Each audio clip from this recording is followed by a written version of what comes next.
For anyone on the call that hasn't met me, I'm Mark. I'm the first year cardiology fellows. And the journal club that I will be presenting today, it is Clinical Impact of High Sensitivity Cardiac Troponin C Implementation in the Community. This is meant to be, let's see if this will progress. Computer seems to be experiencing some technical difficulties. Hopefully it'll wake up. All right, so this is meant to be kind of a lighthearted journal club presentation to kind of get our spirits up and get us in the mood for what's coming around the corner, high sensitivity troponins. I will not be going into any like free-bending statistics, just showing some very simple kind of before and after observational data from institutions that have implemented high sensitivity troponin T, just as we are about to. So for the objectives, I'll go through what is high sensitivity troponin, how can it be used, and will it change our practice? And in case any of you get called away to a code H or something else that I'll give you the punchline up front, which is, as you guys all know, it's a more sensitive and a more precise assay. How can it be used? What we're all kind of used to seeing is to rapidly roll out patients from the emergency department. And in terms of will it change our practice, what I'm hoping to show you today is not as much as we might think. And basically what this paper does is it looks at resource utilization pre and post implementation of the high sensitivity troponins. And the resources that they look at are the use of CCTA, echo, stress testing, and cardiac catheterization. What I'm going to show, or the way that I'll represent this, is that the gray bars are going to show what it was seen pre-implementation, contemporary high sensitivity troponin, and then what's shown in red going to be the post-implementation of the high sensitivity troponin. Diving right into this study, we see that at the Mayo Clinic, when they implemented their high sensitivity troponin, they saw no change in the use of CCTA. I think I've got some p-values coming up here. No statistically significant change in the use of cardiography. They did interestingly see a reduction, a statistically significant reduction in the use of stress testing, and no statistically significant change in cardiac catheterization, with a slight trend towards an increase. This was in about 4,500 patients, and all they did is they looked to see what did they see pre-implementation and what did they see post-implementation. They broke this down a little bit further. They took a look to see just in patients who rolled in above the 99th percentile. And once again, no change in CTTA. They saw a statistically significant drop in the use of echo, no significant change in stress testing, and then an actual statistically significant decrease in the use of cardiac catheterization. They then looked at the patients who were not rolling in, that were below the 99th percentile. Pretty much same story, no change in CCTA, a drop in echo, a drop in stress testing, and a change in CAT. And some of you guys might be thinking like, hey, Mark, why are you presenting us this patient or this data from a community hospital? You know, this isn't Mayo Clinic proper. This is La Crosse. It's an hour from Rochester. They've only got 142 beds compared to our 624. They only see 18,000 ED visits a year compared to our 100,000. We don't really buy this data. And that's fine because they actually decided to do a different study where they looked at their entire Mayo Clinic health system, including all 18 hospitals in shaded free dark area, which represent their primary hub hospitals. And they told the same story. This time, no change in echo, no change in stress, no change in CAT. And you might think, all right, well, this is still moneyed by all these community hospitals, but even if you just look at their primary hub hospitals, and by the way, this is a much bigger study. If we look at here, this includes over 600,000 patients. This time they looked 12 months before, 12 months after. Their primary hubs account for about half this population, 300,000. And it was the same story.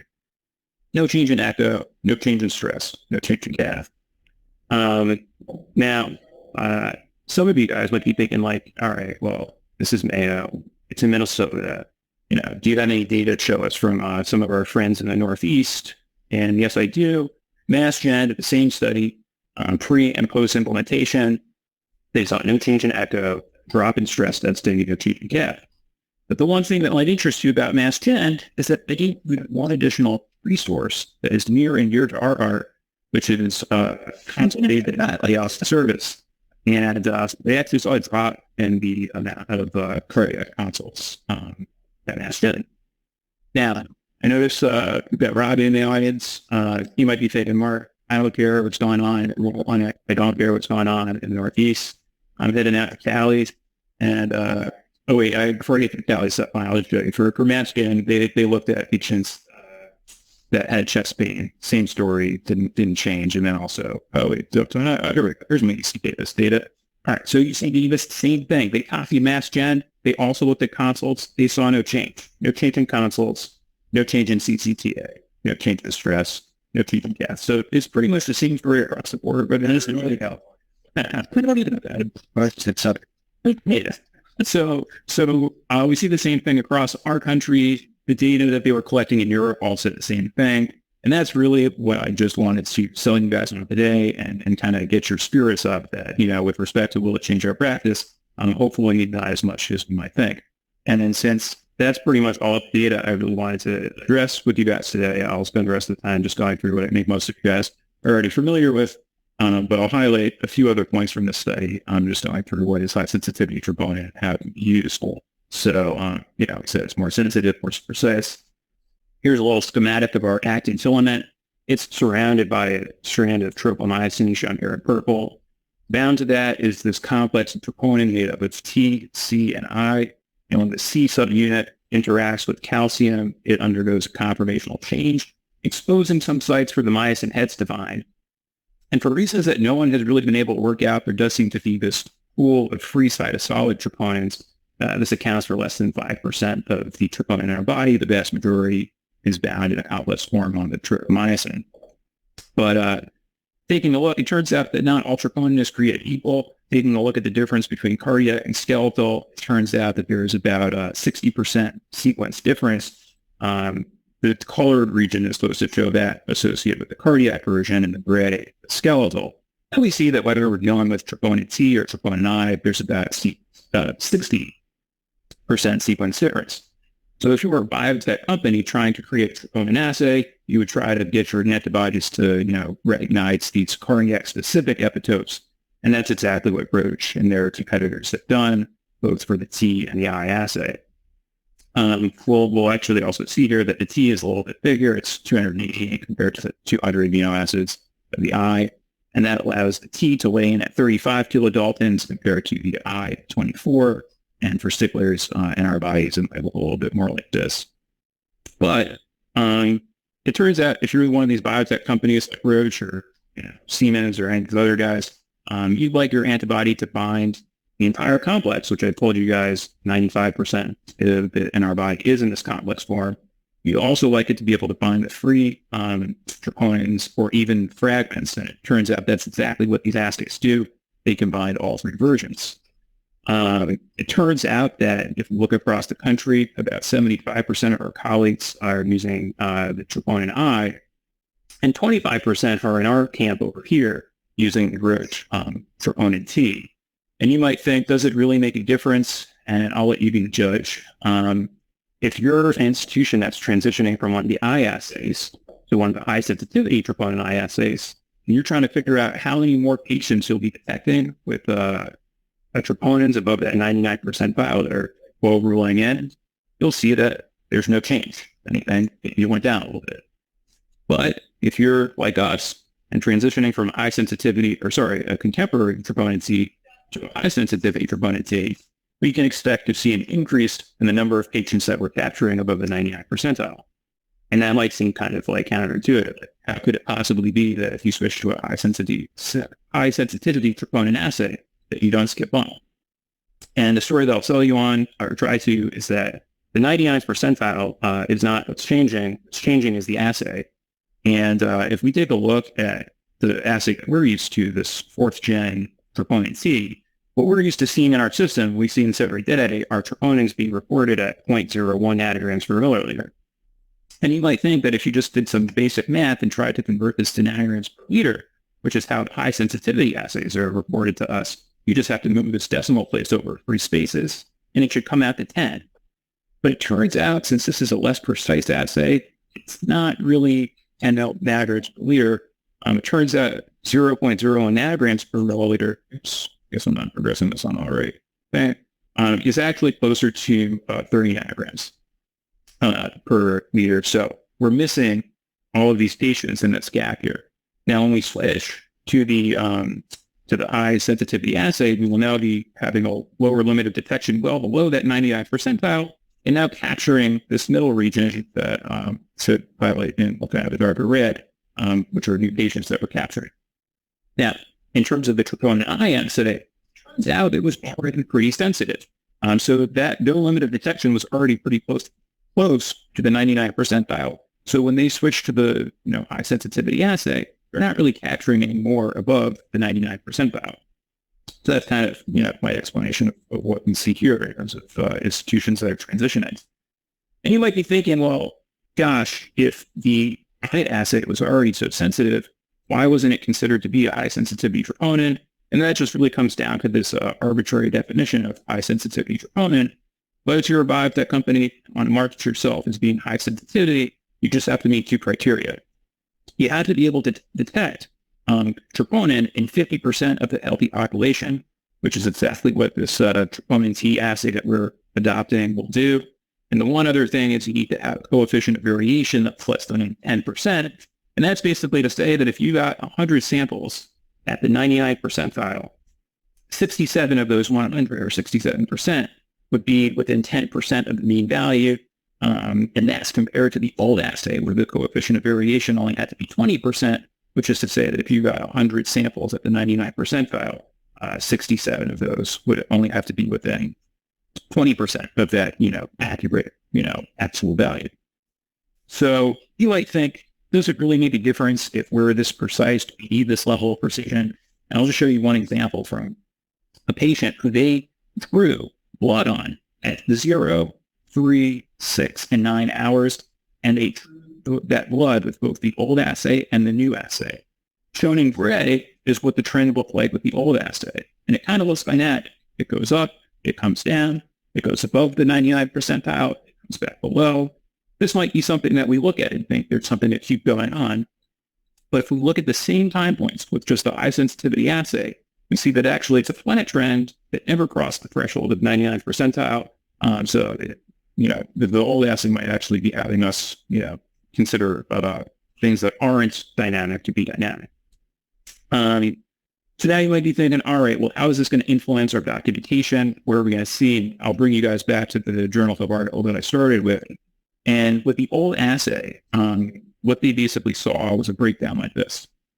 They had about 11% of their patients being categorized as myocardial injury, less than 2% being documented as type 2 MIs, and less than 2% being documented as type 1 MIs.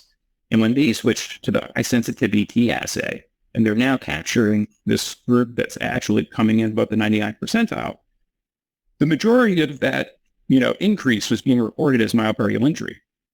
So just to kind of show this, we're on top of each other. The old assay, the majority of this increase that we're capturing is going from 11% of myocardial injury to 38%. We are seeing slight increases in the number of type 2 and type 1s, but the smaller magnitude from just 1.7 to 2.9% and 1.6 to 5.2% respectively. So now we've gone through, we talked about how we're not necessarily going to see a change. Now seeing that the assay is more sensitive, more precise, and now for the part having to be used, and I think you guys are well aware that, its biggest strength is to rule people out at EB efficiently. But actually one other thing that this paper comments on is that it should allow us to capture more type 1 MIs in women. So I'll just focus on that for a second. There are already set specific cutoffs of the high sensitivity troponin. So it turns out for men, the upper limit of normal is actually 22 nanograms per liter, as compared to women, where it's about 14 nanograms per liter. And what they saw is, or what this paper did, is they said, all right, is this going to change what we're capturing? So on the left here, this is what we see with the fourth generation assay. The blue bars represent what they saw in men, and it's kind of like seeing the purple bar is what we saw in women. And with their old assay, if they look to see what percentage of patients were coming in with troponin values above the 99th percentile, you see a huge discrepancy between men and women. About 20% of men and just 10% of women. So that's twice as many men with a very statistically significant p-value. When they switched to the fifth generation high sensitivity assay, that change kind of washed away, and you're seeing about 50% of men and women coming in above the 99th percentile. Then you looked at that a little bit further and decided to see, all right, does this change our documentation of acute MIs? Same story. People that say added that twice as many men being categorized as having an acute MI, very statistically significant. And with the new assay, that difference washes away. Now you've got about the 50-50 split with about 8% of each vote. They just change the axis here, but for type 2s, it didn't really seem to change, but where they did see another statistically significant difference was for the type 1 MIs. So with the old assay, there were about 3 times as many men being categorized as having type 1, but when they switched to the new assay, they're now capturing more women with type 1 MIs, and we lose that statistical difference, even though there is still a trend towards an increase in men.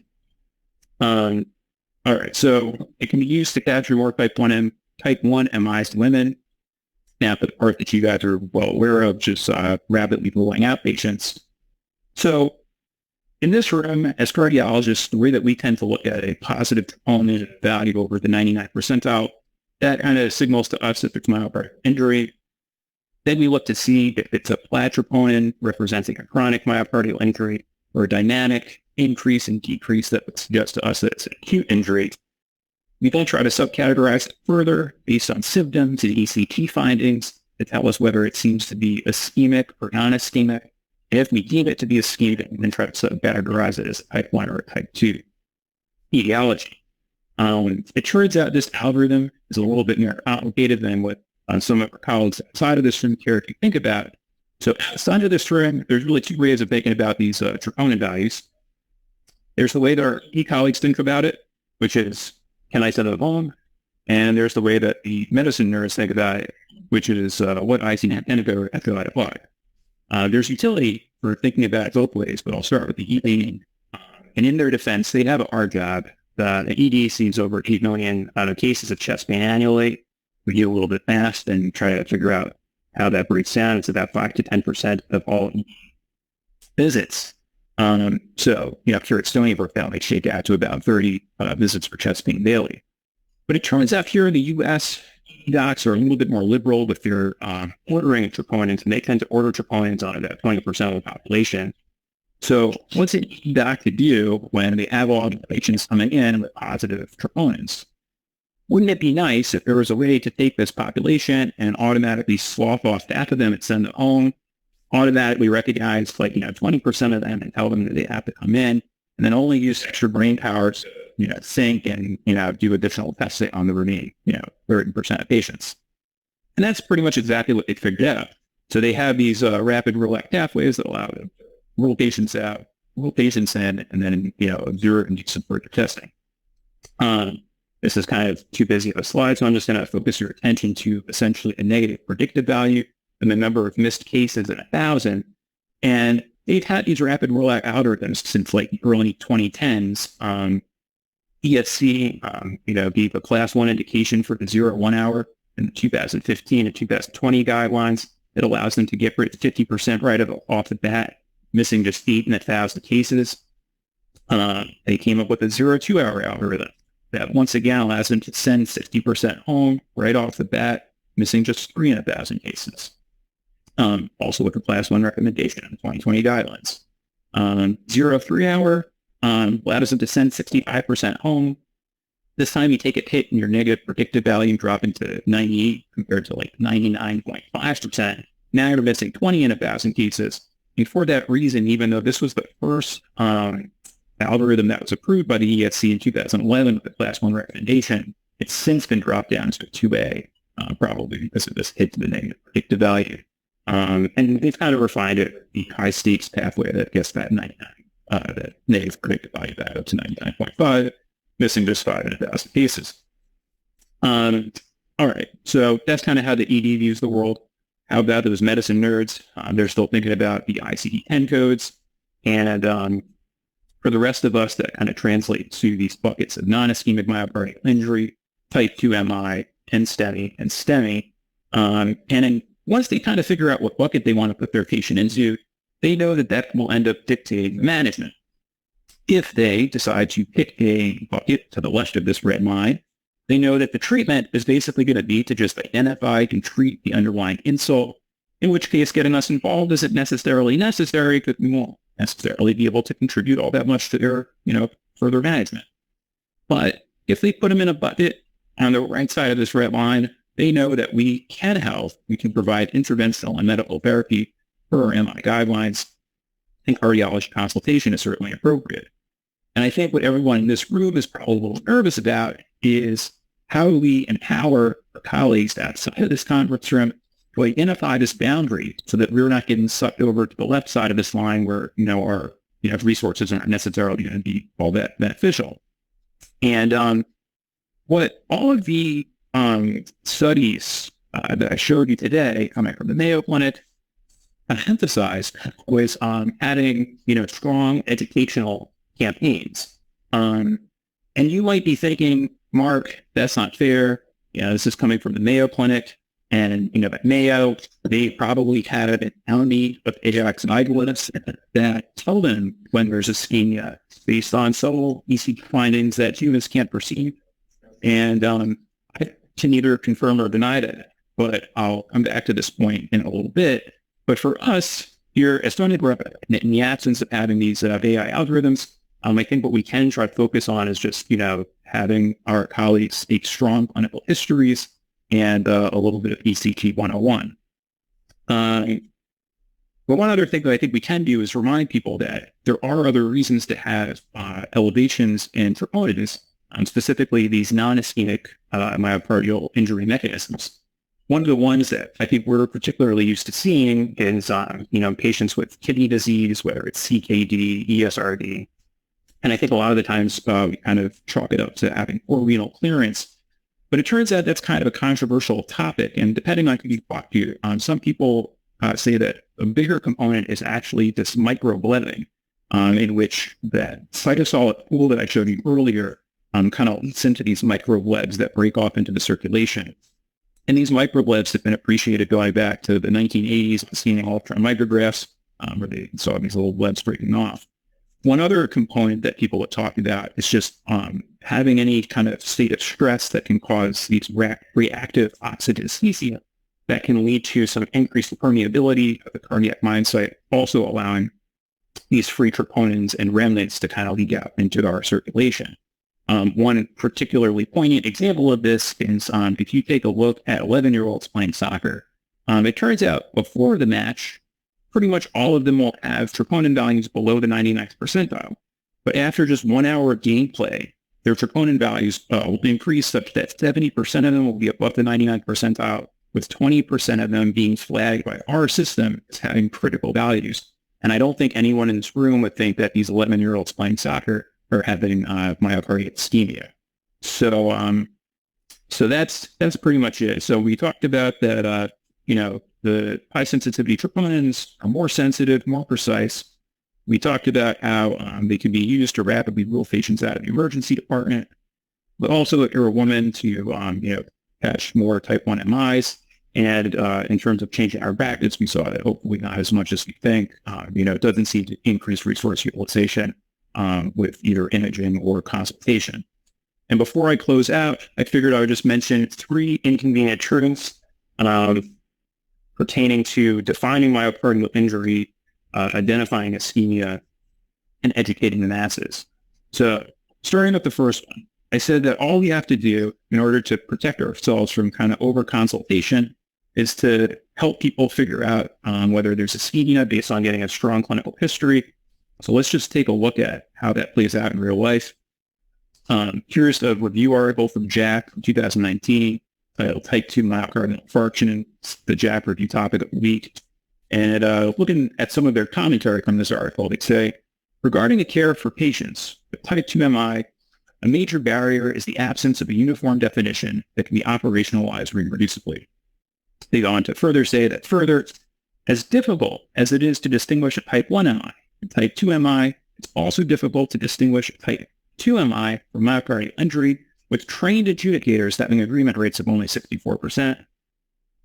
They say that making the distinction between a type 1 MI, type 2 MI, and myocardial injury is challenging and often subjective. And at this point, you might be thinking, oh, I'm sorry, another quote. In the absence of established diagnostic criteria allows for the term type 2I to be loosely used in conditions in which small fiber mismatch is suspected and clear evidence of myocardial ischemia is lacking. So at this point, you might be thinking, who the heck wrote this article? Maybe they should read a book, Myocardial Infarctions, Troponins. And if we take a look at who wrote it, it was Alan Jaffe, and it's protege Jaeger Sandoval. And it turns out that Alan Jaffe is the guy who wrote the book on myocardial infarction. He wrote the fourth universal definition, the third universal definition, first universal definition, and he's also credited with being one of the first physicians to put troponins on the mat as a cardiac biomarker. So if Alan Jaffe can admit that putting these patients into these buckets isn't always so straightforward, I think it's okay for us to admit to ourselves, at least within the confines of this conference room and again, that it's not always as straightforward as we sometimes like to pretend that it is. But, some of you guys might be thinking, well, Mark, you said that it's not just about the history, it's also about the ECG, and let's take a look at how that plays out in the real world. So I'm not talking about this Excel ECG stuff, like OMI, controversial terms. I'm talking about, hardcore ST segment elevation criteria. So here's a cute article from 2002 where they decided to see how doctors were at, identifying the point of ST segment elevation. And I'll let you guys decide for yourselves which of these points you would go with, and then show you kind of how it shakes out in their study. But basically, the conclusion of their study was that, now let's see if this progresses to my next slide here, that there's no guidance that exists on where exactly ST segment should be measured, and that there's a wide variation in practice. And you might be thinking, well, hey, these aren't cardiologists, and maybe we can't trust our colleagues, but certainly we can trust ourselves. They said other ST segments, there was wide variability. Oh, this is actually a cute quote from this article. They say that the precise point at which ST segment elevation should be measured in acute myocardial infarction is unclear. Many texts on general medicine or echocardiography do not specify the point of where ST segment elevation should be measured. And of the few trials that have specified the point, there's inconsistency, with some picking 80 milliseconds beyond the J point, some 60 milliseconds beyond the J point, and some people just use the J point. So fine. If we can't trust our colleagues, hopefully we can trust ourselves. In this article, they gave people a packet of 40 EKGs. Turned out 20 of them were identical. So 50% of them were the exact same ECGs. They didn't tell people this. They just wanted to see how good they were at, identifying. And the conclusion of this article was independent interpretations of the same ST segment by the same reader were different 14% of the time when determining whether the ECG met study criteria. So fine. At this point, we've seen that we can't trust our colleagues. We can't always trust ourselves. But we might still be thinking, oh, Mark, these trials included non-cardiologists. Let's take a look at how the cardiologists do. And that's exactly what James McDabe at the University of Washington decided to do. He's the director of their cardiac catheterization lab. Back in 2013, he gave out thousands of EKGs to hundreds of physicians, wanted to see how it shook out. And this is too small for you guys to see, but I'll just give you the conclusion, which is that among all physicians, inter-reader agreement for ECG interpretation was just 0.33, reflecting more agreement. And again, this is the ECGs that they showed them are basically like our heart alerts. The question was just, would you activate the cath lab, yes or no? It was simply that. And since he included, hundreds of interventional cardiologists, non-invasive cardiologists, cardiology fellows, turns out the best guys at this were the interventional cardiologists. They were the best, but even for them, their kappa was just 0.42. Unfortunately, a lot of these criteria that we, hang our hats on, do have a little bit of wiggle room. So finally, with respect to our last inconvenient truth, educating the masses, I think I mentioned that, all of the trials that I showed you guys today said, one of the keys is just having these massive educational campaigns. I think, what you might be thinking is, once again, that's not fair because, most of these trials came from the Mayo Clinic, and the Mayo Clinic has their own internal up-to-date site called Ask a Mayo Expert, where they, have these algorithms that you can kind of interact with. I showed you another article from Mass Gen, and Mass Gen has their own internal app called the White Book. So you might be thinking like, what do we add for Stony Brook? And what the Mayo Clinic and Maston don't have is Bitly. And they certainly don't have bit.ly/HStropes. So for anybody that's in the room right now, you can check out bit.ly/HStropes using this QR code or just wait bit.ly/HStropes. And essentially what I'm hoping is that this little resource can serve as one additional tool in our arsenal as we prepare for the winter. That's where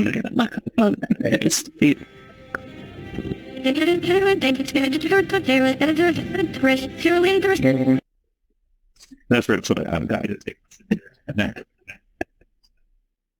Okay. The Bitly is